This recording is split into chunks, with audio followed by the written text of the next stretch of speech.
नाज़रीन अवांखे ख़बर ॾियूं त चौधरी शुजात हुसैन काफ लीग जो सदर बरक़रार आहे। इलेक्शन कमीशन फ़ैसिलो ॿुधाए छॾियो आहे। नाज़रीन अवांखे अपडेट कयूं पिया।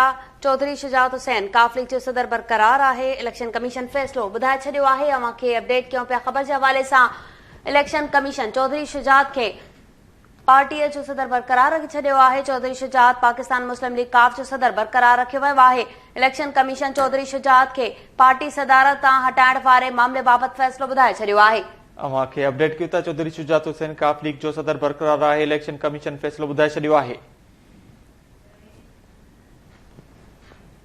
इन हवाले सां वधीक तफ़सीलनि लाइ असां लाइन ते मौजूद आहे इस्लामाबाद मां केटी न्यूज़ जो रिपोर्टर इब्राहिम कुंबर। जी इब्राहिम, अपडेट कजो।